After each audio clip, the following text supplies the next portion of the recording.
ಸಕ್ರೆ ಕೊಬ್ಬರಿ ಚಿನ್ನಿಯನ್ನು ಮಾಡಿ ತೋರಿಸ್ತೀರಾ? ಹಾಂ, ತೋರಿಸ್ತೀನಿ. ಹುರ್ಕಡ್ಲಿನ ಸಣ್ಣಗೆ ಪುಡಿ ಮಾಡ್ಕೊಳ್ತಾ ಇದ್ದಾನೆ. ಎಷ್ಟೇ ಸಣ್ಣ ಮಾಡ್ಕೊಂಡಿದ್ರು ಜರಡಿ ಹಿಡ್ಕೊಂಡ್ರೆ ಸಕ್ಕರೆ ಮುಳುಗಬೇಕು, ಅಷ್ಟೇ ನೀರು ಹಾಕ್ತೇನೆ.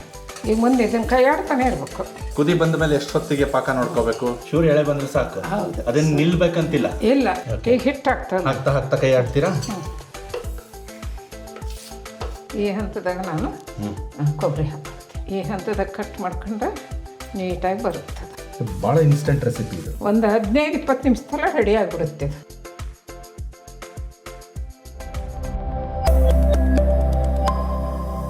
ನಮಸ್ಕಾರ ವೀಕ್ಷಕರೇ, ವಿಶಿಷ್ಟ ರುಚಿ ಯೂಟ್ಯೂಬ್ ವಾಹಿನಿಗೆ ತಮ್ಮೆಲ್ಲರಿಗೂ ಪ್ರೀತಿಯ ಸ್ವಾಗತ. ಅಮ್ಮ ನಮಸ್ಕಾರ. ನಮಸ್ಕಾರ ಅಮ್ಮ, ಇವತ್ತಿನ ಸಂಚಿಕೆಯಲ್ಲಿ ನನ್ನದೊಂದು ಮನವಿ.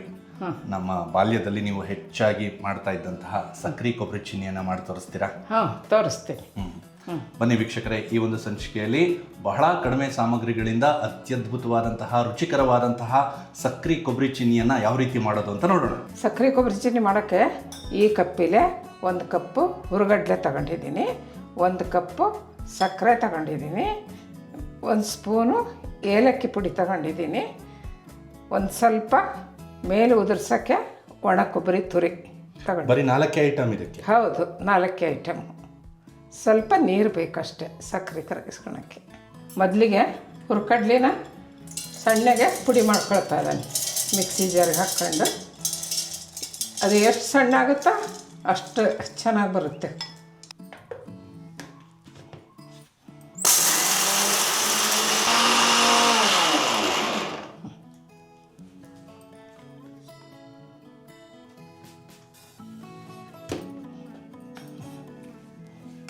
ಈಗ ಪೂರ್ತಿ ಸಣ್ಣ ಆಗಿದೆ? ಹೌದು, ಪೂರ್ತಿ ಸಣ್ಣ ಆಗಿದೆ.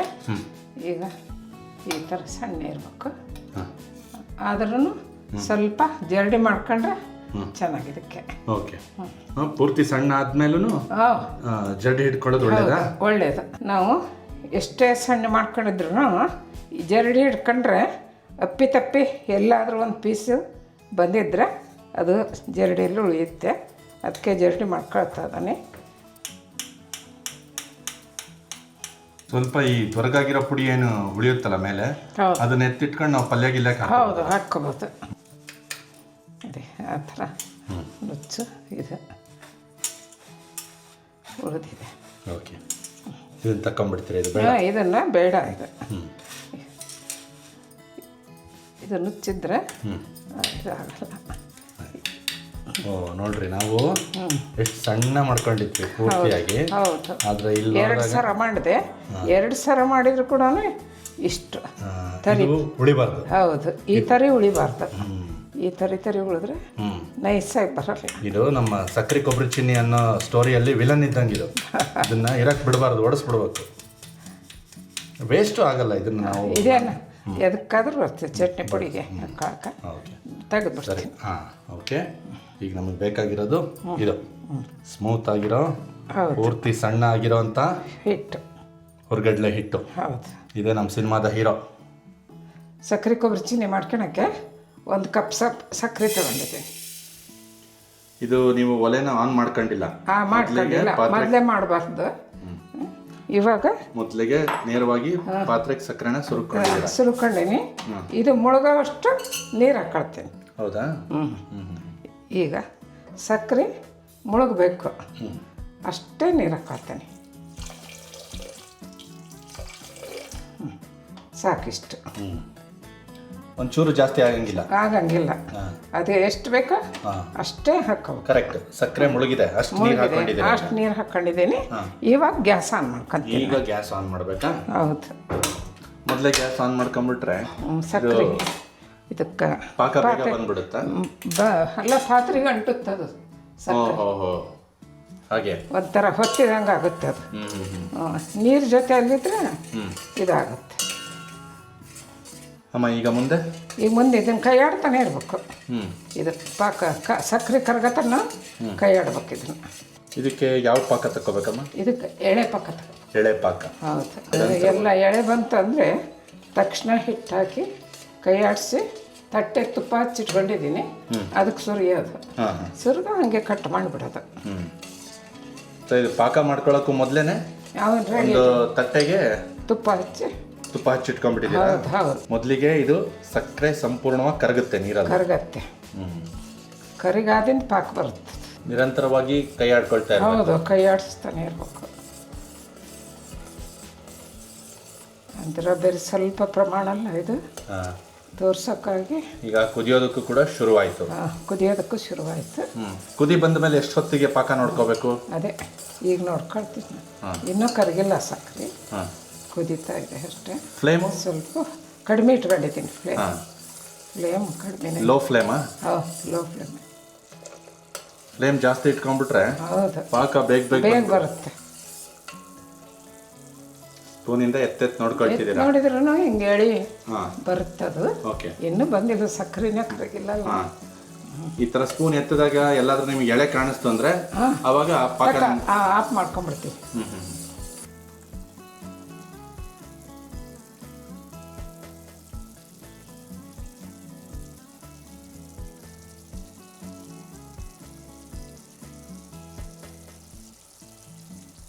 ಇವಾಗ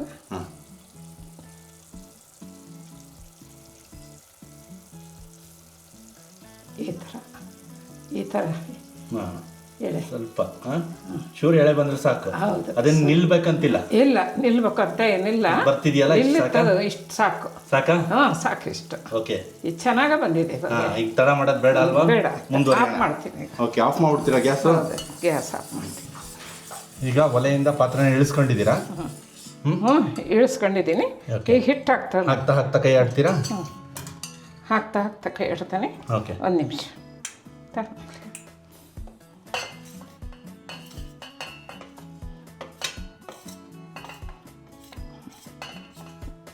ಇಷ್ಟು ಉಳಿಸ್ಕೊಂತೀನಿ, ನೋಡಿ ಹಾಕ್ತೀನಿ. ಓಕೆ,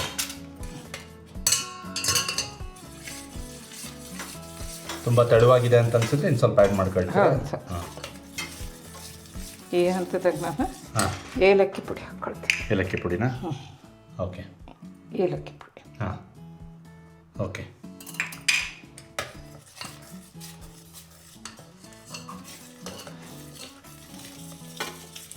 ಸೊ ಇನ್ನೊಂದಷ್ಟು ಹಿಟ್ಟು ಹಿಡಿಯುತ್ತೆ ಅಂತ ಅನಿಸ್ತು ನಿಮಗೆ? ಹೌದು, ಒಂದಕ್ಕೊಂದು ಯೂಶ್ವಲಿ ಸಾಕಾಗುತ್ತೆ.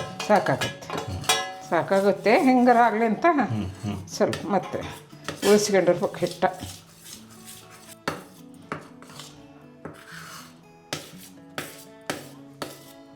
ಇದು ಸಕ್ಕರೆಯಲ್ಲಿ ಚೆನ್ನಾಗಿ ಬೆರಿಬೇಕು.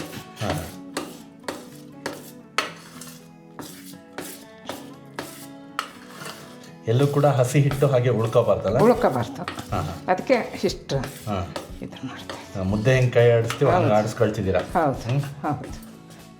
ಆಯ್ತು, ಇವಾಗ ಹಾಕ್ಬಿಡ್ತೀನಿ. ತಟ್ಟೆಗೆ ತುಪ್ಪ ಸವರ್ಕೊಂಡು ರೆಡಿ ಇಟ್ಕೊಂಡಿದ್ದೀರಾ? ರೆಡಿ ಇಟ್ಕೊಂಡಿದ್ದೀನಿ. ಓಕೆ, ಹಾಕ್ಕೊಳ್ತೀನಿ.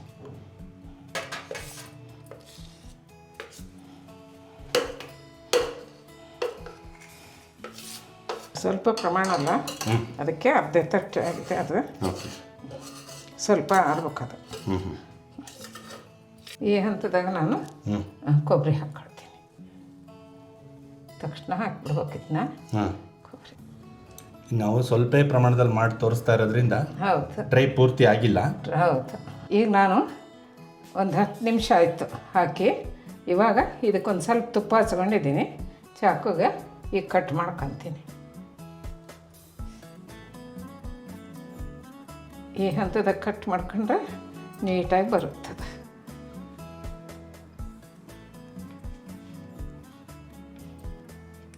ಇಲ್ಲಿ ನಾವು ಸ್ವಲ್ಪ ಪ್ರಮಾಣದಲ್ಲಿ ತೋರಿಸ್ತಾ ಇರೋದ್ರಿಂದ ಹೌದು, ಟ್ರೈ ಪೂರ್ತಿ ಆಗಿಲ್ಲ ಅಷ್ಟೇ. ನಮಗೆ ಎಷ್ಟು ಬೇಕೋ ಅಷ್ಟು ಆಗಿದೆ. ಹೌದು, ಒಂದಕ್ಕೊಂದು ಅಂತ ತೋರಿಸೋಣ ಅನ್ನೋ ಕಾರಣಕ್ಕೆ ಈ ಥರ ಮಾಡ್ಕೊಂಡು. ಹೌದು ಹೌದು. ಒಂದೇ ಕಪ್ ಸಕ್ಕರೆ, ಒಂದೇ ಕಪ್ ಕಡಲೆ. ಓಕೆ, ಈಗ ಇದು ಪೂರ್ತಿ ಆರೋದಕ್ಕಿಂತ ಸ್ವಲ್ಪ ಈಗ ಬೆಚ್ಚಗಿದೆ. ಹೌದು, ಈ ಹಂತದಲ್ಲೇ ಮಾಡಿಬಿಡ್ಬೇಕು. ಮತ್ತು ಭಾಳ ಆದರೆ ಪುಡಿ ಆಗಿಬಿಡುತ್ತದು. ಓಹೋ, ಮುರಿಯೋ ಸಾಧ್ಯತೆ ಇರುತ್ತೆ. ಈ ಹಂತದಾಗ ಮಾಡ್ಕೋಬೇಕು. ಕಟ್ ಮಾಡಿದ್ಮೇಲೆ ಮತ್ತೆ ಇದು ಆರಕ್ಕೆ ಬಿಡ್ತೀರಲ್ಲ? ಇಮಿಡಿಯೇಟ್ ಆಗಿ ಇಲ್ಲ, ತೆಗೆದು ಬಿಡ್ತೀನಿ. ಆಗ್ಬಿಡುತ್ತಾ ಈಗ? Okay okay. ಭಾಳ ಇನ್ಸ್ಟೆಂಟ್ ರೆಸಿಪಿ ಇದು. ಹೌದು, ತಕ್ಷಣ ಎಲ್ಲಿಗಾರ ಹೋಗ್ಬೇಕು, ಪ್ರವಾಸಕ್ಕೆ ಹೋಗ್ಬೇಕು, ಇದಕ್ಕೆ ಹೋಗ್ಬೇಕು ಅಂದರೆ ಒಂದು 15-20 ನಿಮಿಷದಲ್ಲ ರೆಡಿ ಆಗಿಬಿಡುತ್ತೆ ಇದು. ಯಾರನ್ನಾರು ನೋಡೋಕೆ ಹೋಗ್ಬೇಕು, ಸ್ವೀಟ್ ತಗೊಂಡು ಹೋಗ್ಬೇಕು ಅಂದರೆ ಹೌದು, ಒಂದು 10-15 ನಿಮಿಷದಲ್ಲಿ ತಗೊಂಡು ಹೋಗ್ಬಿಡ್ಬೋದು. ಬರೀ ಎಳೆ ಹಣ ಹಿಡಿಯೋದೊಂದೇ ದೊಡ್ಡ trick. ಹೌದು ಹೌದು, ನೋಡ್ರಿ ಹೆಂಗೆ ಎದ್ದು ಬಂದ್ಬಿಡ್ತು ಪೀಸ್ ಆಲ್ರೆಡಿ. ಇಷ್ಟ ಇದು. ಹಾಂ, ಟೇಸ್ಟು ಅಷ್ಟೇ ಚೆನ್ನಾಗಿರುತ್ತೆ. ರೆಡಿ ಆಗ್ಬಿಟ್ಟು ಈಗ ತಿನ್ನೋದಕ್ಕೆ. ಹೌದು, ಹಾಂ, ರೆಡಿ ಆಯ್ತು. ಹಾಂ, ಇವು ಆರಿದ್ಮೇಲೆ ತಿನ್ನಕ್ಕೆ ಒಂಥರ ಮಜಾ ಕೊಟ್ಟರೆ ಬಿಸಿ ಬಿಸಿಯಾಗಿ ತಿನ್ನೋದು ಮತ್ತೊಂದು ಮಜಾ. ಹೌದು, ಮತ್ತೊಂದು ಮಜಾ. ಎಷ್ಟು ಶೈನಿಂಗ್ ಇದೆ, ಎಷ್ಟಿದೆ. ಹೆಸರಿಗೆ ತಕ್ಕಂತೆ ನೀವು ಇಲ್ಲಿ ಸ್ವಲ್ಪ ತೆಳ್ಳಗೆ ಮಾಡಿರೋದಕ್ಕೂ ಕೂಡ ಹೌದು, ಒಳ್ಳೆ ಕೊಬ್ಬರಿ ಚಿನ್ನಿ, ಕೊಬ್ಬರಿ ತುಂಡುಗಳು ಇದ್ದಂಗೆ ಇದಾವೆ ಇವು. ಹೌದು, ಇದು ಒಂಥರ ಬಡವರ ಮೈಸೂರು ಪಾಕ್ ಅಂತ ಹೇಳ್ಬೋದಾ ಇದನ್ನ? ಹೌದು ಹೌದು ಹೌದು. ಆಮೇಲೆ ಅಂಗಡಿಗೆ ಹೋಗೋಕ್ಕೂ ಟೈಮ್ ಇರಲ್ಲ. ಮನೆಯಲ್ಲಿ ಕಡ್ಲಿ ಸಕ್ಕರೆ ಇದ್ರೆ ಸಾಕು. ಅಂಗಡಿಗೆ ಹೋಗಿ ಬರೋದಕ್ಕಿಂತ ಮೊದಲೇ ರೆಡಿ ಆಗಿಬಿಡುತ್ತೆ 10 ನಿಮಿಷದಲ್ಲಿ. ಇದಕ್ಕೆ ಕೆಲವರು ಕರ್ದಂಟು ಅಂತಾರಲ್ಲ, ಈ ಬಿಜಾಪುರದ ಕಡೆಗೆ ಹೌದು ಹೌದು ಕರ್ದಂಟು ಅಂತಾರೆ. ಕರ್ದಂಟು, ಗೋಕಾಕ್ ಕರ್ದಂಟು ಬೇರೆ, ಅದು ಬೇರೆ. ಅದು ಬೇರೆ. ಇದು ಕಡ್ಲಿ ಕರ್ದಂಟು ಇದೆ. ಬಡವರ ಕರ್ದಂಟು. ಸ್ವಲ್ಪ ಆರಿದ ತಕ್ಷಣ ಕಟ್ ಮಾಡಿಬಿಡ್ಬೇಕು. ಭಾಳ ಹೊತ್ತು ಬಿಡಕ್ಕೆ ಹೋಗ್ಬಾರ್ದು. ಭಾಳ ಹೊತ್ತು ಬಿಡಕ್ಕೆ ಪುಡಿ ಆಗಿಬಿಡುತ್ತದೆ. ಆಮೇಲೆ ಒಣಕೊಬ್ಬರಿ ಚೆನ್ನಾಗಿ ಹಿಡ್ಕೋಬೇಕು ಅಂದರೆ ತಕ್ಷಣ ಹಾಕಿಬಿಡ್ಬೇಕು. ಬಿಸಿ ಇದ್ದಂಗೆ ಇನ್ನು ಇದು ತಟ್ಟೆಗೆ ಸುರಿತಾವಲ್ಲ, ಸುರಿದ ಕೂಡಲೇ ಹಂಗೆ ಹಾಕಿಬಿಡ್ಬೇಕು. ತಡ ಮಾಡಬಾರ್ದು. ನಂದೊಂದು ಸ್ವಲ್ಪ ತಡ ಆಯಿತು ಹಾಕೋದು. ನೀನು ಸ್ವೀಟ್ ಬೇಕು ಅಂತ ಕೇಳಿದೆ. ಹೌದಮ್ಮ. ತಟ್ ಅಂತ ಕೇಳಿದೆ, ಪಟ್ ಅಂತ ಮಾಡಿದ್ದೀನಿ. ತಿಂದು ಹೇಗಿದೆ ಅಂತಂದು ಹೇಳ. ನನ್ನ ಬಾಲ್ಯದ ನೂರಾರು ನೆನಪುಗಳು ಈ ಸಿಹಿಯೊಂದಿಗೆ ತಳಕು ಹಾಕಿಕೊಂಡಿವೆ ಅಂತ ಹೇಳಿದರೂ ಕೂಡ ತಪ್ಪಾಗಲಾರದು. ನನ್ನ ಬಾಲ್ಯದಲ್ಲಿ ನಾನು ತುಂಬ ತಿಂತಾ ಇದ್ದೆ. ಎಷ್ಟು ರುಚಿಯಮ್ಮ, ಆ ರುಚಿಯನ್ನು ಯಾವತ್ತೂ ಕೂಡ ಮರೆಯೋದಕ್ಕೆ ಸಾಧ್ಯ ಇಲ್ಲ. ನೋಡಿದ್ರಲ್ಲ ಎಷ್ಟು ಅದ್ಭುತವಾಗಿ ಅಮ್ಮ, ಎಷ್ಟು ಸರಳವಾಗಿ, ಬರೀ 4 ಐಟಮ್ ಅಷ್ಟೇ ಇದಕ್ಕೆ ಬೇಕಾಗಿರೋದು. ಸ್ವಲ್ಪ ಹತ್ರ ತಂದು ತೋರಿಸ್ಬಿಡ್ತೀನಿ ನೋಡಿ, ಎಷ್ಟು ಆಕರ್ಷಕವಾಗಿ, ಎಷ್ಟು ಚೆನ್ನಾಗಿವೆ ಈ ಸಕ್ಕರೆ ಕೊಬ್ಬರಿ ಚಿನ್ನಿ. ಬನ್ನಿ, ಇದರ ರುಚಿಯನ್ನು ನೋಡ್ಬಿಡ್ತೀನಮ್ಮ.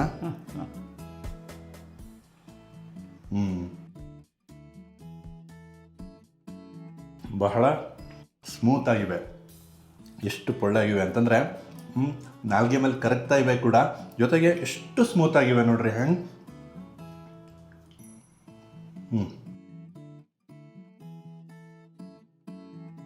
ಸಕ್ಕರೆ ಕಡಲೆ ಹಿಟ್ಟಿನ ಏನು ಬ್ಯಾಲೆನ್ಸ್ ಇದೆಯಲ್ಲ, ಪರ್ಫೆಕ್ಟ್ ಆಗಿದೆ.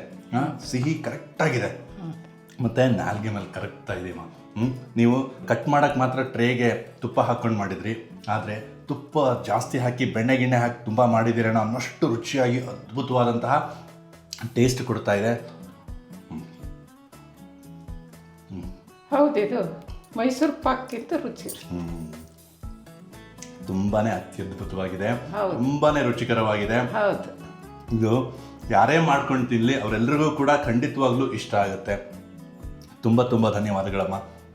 ವೀಕ್ಷಕರೇ, ನೋಡಿದ್ರಲ್ಲ ಎಷ್ಟು ಅದ್ಭುತವಾಗಿ ಅಮ್ಮ ಈ ಸಂಚಿಕೆಯಲ್ಲಿ ಸಕ್ಕರೆ ಕೊಬ್ಬರಿ ಚಿನ್ನಿ, ನಮ್ಮ ಕಡೆಗೆಲ್ಲ ಇದನ್ನು ಸಕ್ಕರೆ ಕೊಬ್ಬರಿ ಚಿನ್ನಿ ಅಂತಾರೆ, ಕೆಲವರು ಇದನ್ನೇ ಬಿಜಾಪುರ ಭಾಗದಲ್ಲಿ ಬೇರೆ ಕಡೆಗಳಲ್ಲಿ ಕರ್ದಂಟು ಅಂತ ಕೂಡ ಕರೀತಾರೆ. ಇದನ್ನು ಗೋಕಾಕ್ ಕರ್ದಂಟು ಬೇರೆ, ಇದನ್ನು ಕೂಡ ಕೆಲವೊಬ್ಬರು ಕರ್ದಂಟು ಅಂತ ಕರೀತಾರೆ. ತುಂಬಾ ಸರಳವಾಗಿ ಮಾಡಿ ತೋರಿಸಿದ್ದಾರೆ ಅಮ್ಮ. ನೀವು ಕೂಡ ಒಮ್ಮೆ ಟ್ರೈ ಮಾಡಿ ನೋಡಿ, ಖಂಡಿತವಾಗ್ಲೂ ತಮ್ಮೆಲ್ಲರಿಗೂ ಕೂಡ ಇಷ್ಟ ಆಗುತ್ತೆ. ಮತ್ತು ಇದರ ವಿಶೇಷತೆ ಅಂತಂದರೆ ತುಂಬಾ ಇನ್ಸ್ಟೆಂಟಾಗಿ ತುಂಬ ಕಡಿಮೆ ಸಾಮಗ್ರಿಗಳಿಂದ ಇದನ್ನು ಮಾಡ್ಕೋಬಹುದು. ಇದೇ ಥರ ನಮ್ಮ ಮುಂದಿನ ಸಂಚಿಕೆಗಳಲ್ಲೂ ಕೂಡ ಇದೇ ರೀತಿ ನಮ್ಮ ಪಾರಂಪರಿಕ ಶೈಲಿಯ ವಿಭಿನ್ನವಾದ ಖಾದ್ಯಗಳನ್ನು ನಾವು ನಿರಂತರವಾಗಿ ಪರಿಚಯಿಸ್ತಾನೆ ಹೋಗ್ತೇವೆ. ದಯವಿಟ್ಟು ನಮ್ಮ ವಿಶಿಷ್ಟ ರುಚಿ ವಾಹಿನಿಯನ್ನು ಸಬ್ಸ್ಕ್ರೈಬ್ ಮಾಡಿಕೊಂಡು ನಮ್ಮ ವಿಡಿಯೋಗಳನ್ನು ನಿರಂತರವಾಗಿ ನೋಡ್ತಾ ನಮ್ಮನ್ನು ಬೆಂಬಲಿಸಿ. ಧನ್ಯವಾದಗಳು.